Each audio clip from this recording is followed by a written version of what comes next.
Please, postpone this thing. Why? Give us a chance. No. I've got to warn the other adults. Your day is past. Give us a year. Give us 6 months. We take over the world within a week. If you don't like it, you can get off. Goodbye. Hello? Hello? Listen, everybody. Listen to me.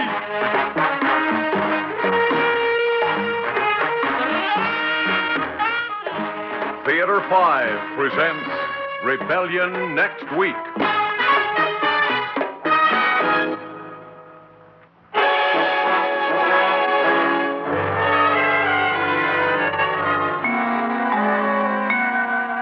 You're going to find it very hard to believe what I have to tell you, but you've got to listen carefully. It's about little Mary Newhall, a high school student in the town of Tewksbury. My name is Ethan Miller, and I teach English there. Mary is just a little girl with a C+ to C- average. To give you an idea of what she's like. Gosh, Mr. Miller, you mean in only 3 weeks we've got to read a whole book and then think about it and then write a book report? 2 whole pages. That Golly. is Mary Newhall. You'd never think that every adult in the civilized world is in danger from the activities of that little girl, now would you? Well, listen. That day when she stopped after class to ask me about the book report. Well, how short can the book be, Mr. Miller? I mean, can I report on The Man Without a Country? Oh, well, that's a short story, Mary. You will report on a full-length book. Oh. Well, all right then, Mr. Miller, but golly, all the teachers give us so much work. Mary. Mary, did you leave this notebook here? Mary! Oh, well. I wasn't sure the notebook I discovered belonged to Mary, so I looked in it. It was filled with names and addresses. Addresses in our country and Canada, and Europe, Asia, and Africa. And that puzzled me, but it was Mary's notebook, all right.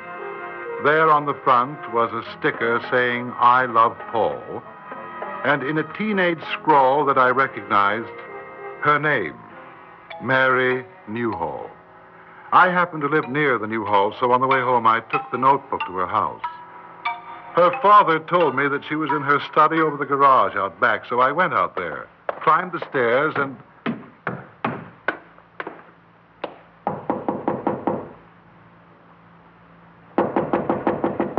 When I got no answer, I tried the door. And then I realized that Mary hadn't heard me because she was in a room beyond the one that I was in. A room with a padlock on the door, but unlocked right now. And as I went toward it, I heard her Frank, talking. The logistics of the situation will necessitate further delay. Oh, no, Frank. The consensus amongst our enlistees here in America is that the revolution need be postponed only 2 or 3 days maximum. The hypothesis on which we intend to proceed... Oh.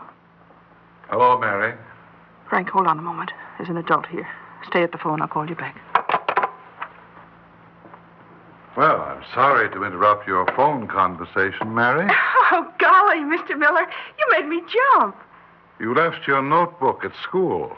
Gee, where's my notebook? Oh, gosh, thanks a million, Mr. Miller. There certainly are a lot of addresses in that notebook from all over the world, too. Oh, yes, they're pen pals in the Beatles fan club all over the world. Mary. Yes, Mr. Miller. Mary, I heard you talking on that phone. Oh, gosh, that's embarrassing. It was very strange talk for a young girl. You mean all that stuff about revolution and everything? Oh, that was me and my friend Frank. It's a game we play over the telephone. No, Mary. I don't know what was happening when I came in here, but it wasn't a game. I heard words like logistics and hypothesis and other... Gosh, I don't even know what they mean. Frank and me, we learned all that stuff out of a book. Oh?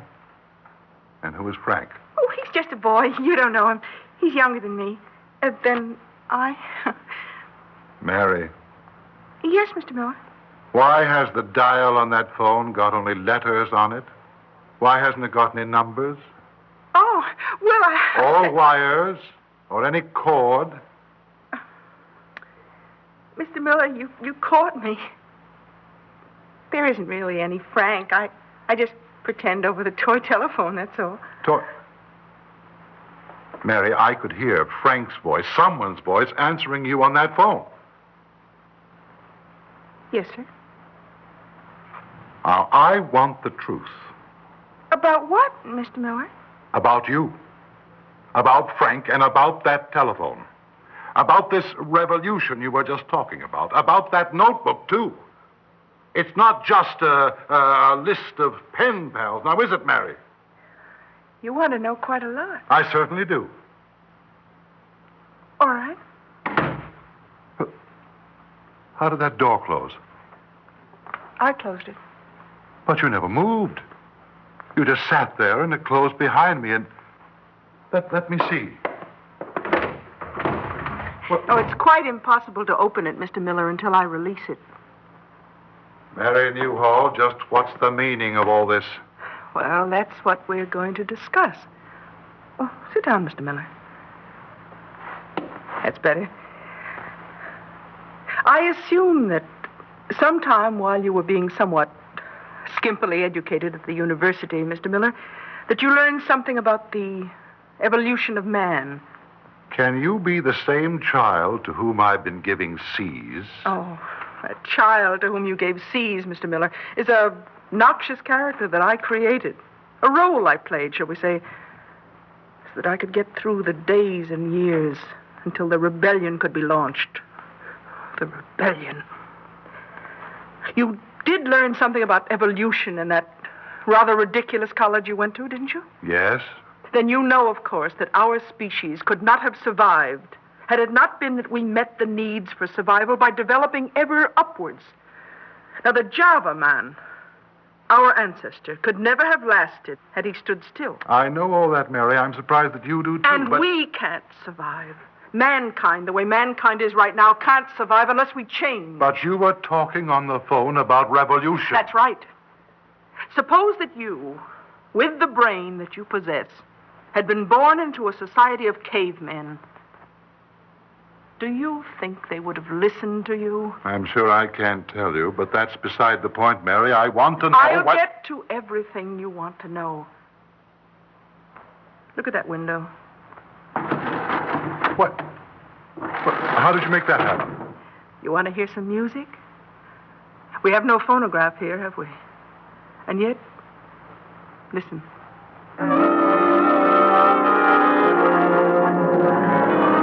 Good heavens.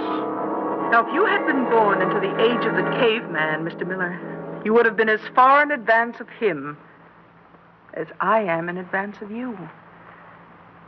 Do you want to turn the world over to me? Do you want me to govern you? I believe in self-government. Oh, well, that's the answer you would have gotten from the caveman. You would have had to revolt. So my friends and I are going to have to revolt. Your friends? Who? What are your friends? Mutants, Mr. Miller. Occasionally in heredity, there's a sudden variation in the norm. I'm a mutant, and there are several million mutants like me, all of us children, chronologically, but infinitely wiser than you grown-ups. Oh, if we leave the world to you, the world will perish. So we're taking over. Mary, open that door. I want to get out of here. No, Mr. Miller. I'm afraid you're the first victim of our revolution. What are you going to do with me? Well, you'll find out in a minute. All right, never mind me. What are you going to do to the world? You say you're going to take it over. But what are you going to do with it? You may rest assured that we shall not do with it what you grown-ups have done. We shall not dress young men in soldier suits and give them weapons with which to kill each other. We shall not dig shelters in which people may crouch and cower while bombs drop on their cities. We shall not allow some to starve while others grow fat. All the systems that you adults have invented are childish to us. Oh, here's Helen. Why was the door shut, Mary? You knew I was coming. Why did you... Oh, Mr. Miller. Get out of the doorway, Helen. I'm getting out of here. Sorry, Mr. Miller. You're not leaving. Oh, gee whiz, Mr. Miller. I'm sure glad to see you because I was going to ask Mary about the homework. Do we have to Never do all mind, Helen. Well, what do you mean? Apparently, Helen, she means that you are a mutant, too. And you don't pretend any longer. Because I know your secret. That's quite true, Helen. In that case, we'll have to immobilize him, Mary. I know, but how? This, of course, is a test of our principled position. What principled position, for heaven's sake? I know. Have you talked to Frank about this? Not yet. I'll call him now. Frank? Mary here. No, the adult is still present. What's that? Oh, yes, immobilization, of course. The question is, which type of immobilization? We can't let him out of this room. Oh, that was Helen, Frank. She's right, of course. If he got out of this room, we wouldn't have any power to... Freezing, huh? Freezing? You think freezing fits in all right with our principled position? It's a rather nice problem, but I think you're right. All right. Bye. We freeze him? We freeze him. And right away, Helen.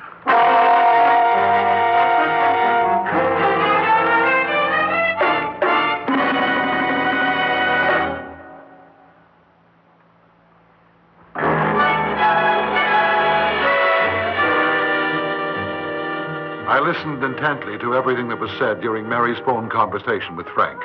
These children, far more brilliant than I could ever be, and far more powerful, intended to freeze me. But I didn't panic. I had noted that to call Frank, Mary had simply dialed F. And I'd also noted her saying that if I got out of this room, they would have no more power over me. I determined to get out as soon as possible. Our principled position commits us to nonviolence. Frank feels that freezing is nonviolent. He may be making a distinction without a difference. But pragmatically, he's right. I wouldn't worry. It may be unpleasant, but it's nonviolent. You see, Mr. Miller, the whole point of our revolution is that we're sickened by the violence you adults have unleashed in the world. So you'll freeze me, whatever that means. But just because there are no ropes or chains, you'll tell yourselves that you're not being violent. Well, I am your victim, and I say it is violent. You have a certain point, but we're in no position to consider it. Let's get on with the freezing. No, wait. Well? Well, look, this has all been a tremendous surprise to me. It's hard for me to take in. You can understand that, I'm sure, but if you can convince me that you really have learned so much more than grown-ups, it might reconcile me to what you're going to do to me. If I were reconciled, it wouldn't really be violent. What do you want us to do? Well, before you came, Mary seemed to pluck music out of the atmosphere. Can you do that, too? Yes, Mr. Miller, I can.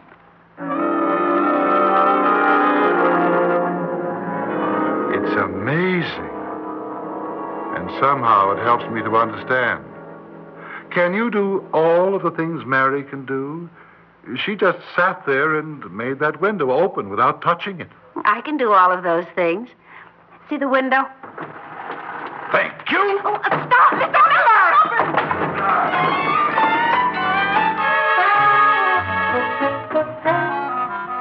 It was a 2-story drop, and I was stunned for a moment just lying there. And then I heard those children coming after me. I scrambled to my feet, ran through the backyard, and climbed the fence as I kept going toward the center of town. I was headed toward the police station. I wanted those children, those monsters, captured and locked up. I was pretty sure they could hurt me only in that room over the garage that I just escaped from. I wanted to maneuver them into a trap. And so I thought of an alley between the police station and the East End garage. They followed me as I ran into it and turned to face them. Come on, Helen. In here. I'm coming.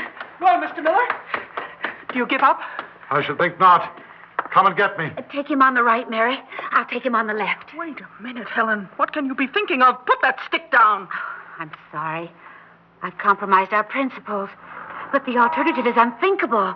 We can't jeopardize the revolution. We can't let the grown-ups continue their folly. Well, he can't move out of this alley without coming toward us. And if he does, I'll show you how to defeat him. Well, I am coming towards you, and we'll see who defeats whom. Oh, help! Help! Chief, help! You little devil! Chief, help! You little devil! Now stop it! Stop it, I say! All right, Chief, all right. Arrest them. Oh, Chief, I'm so glad you're here. Golly, I don't know what got into Mr. Miller. He went all funny and chased us into this alley. Yes. Oh, gee, I'm awful glad we were near the police station. I was scared to death. Chief, don't listen to these children. Now, what is going on here? Gosh, I don't know, Chief. Mr. Miller started chasing us and yelling things we didn't understand. Oh, now, I can't believe that of Mr. Miller. We couldn't either. We didn't even run at first, did we, Mary? No, but when he started to grab Chief, us... will you please listen to me? Oh, he scares me the way he Now, shouts. calm down. I'll listen to you, Ethan. Well, Chief, these children are planning to... They're planning to overthrow the government. Now, what kind of talk is that? Look in that pocketbook there. You see that notebook? Mary, give him your notebook. What about it? Oh, it's my pen pal's notebook. Here, you can have it. Look at the names and addresses in that notebook, Chief. She says they're pen pals, but she doesn't write to them. She telephones. Oh, no. Wait a minute, Ethan. Here's one in Tibet.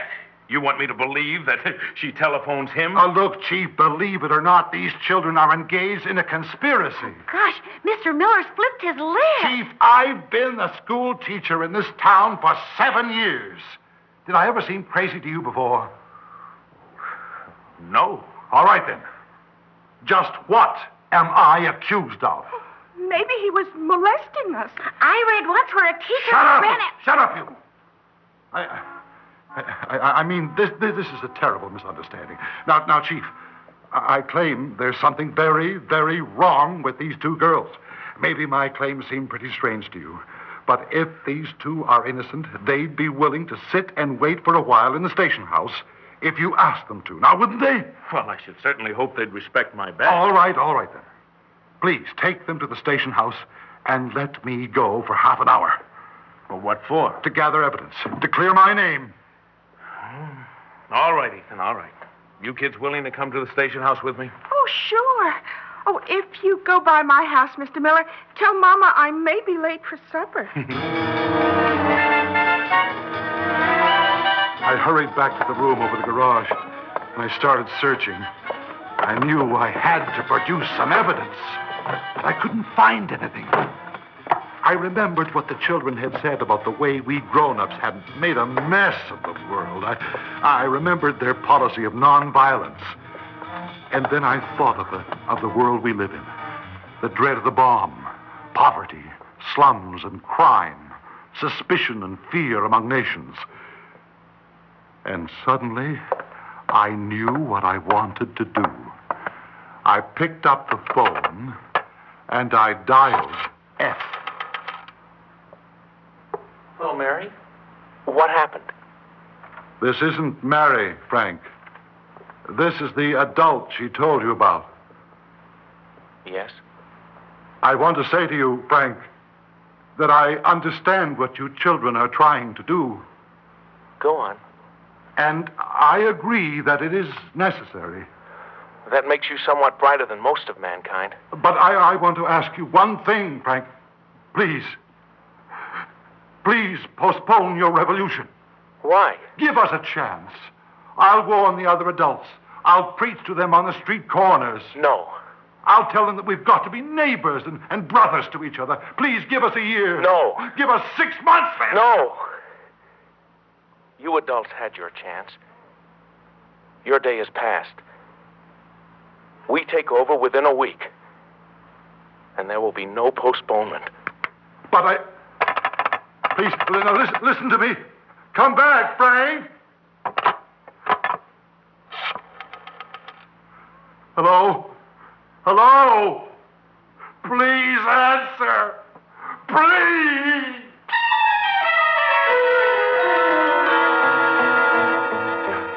It was a toy phone again, and there was no other evidence. No other evidence. I went back to the police station, told my story, and Chief Hobbs simply laughed at me. He called the superintendent of schools, and he told me to get out of town. That was yesterday. Last night, the school board met, and they fired me. I'm disgraced and out of my job now. But that doesn't matter. Listen to me. Listen to me, everybody. The rebellion is next week. We have less than a week to make this a decent world. Okay, come on, Ethan. Now move along. Listen to me. The rebellion is coming. Come on, Ethan. Listen to me.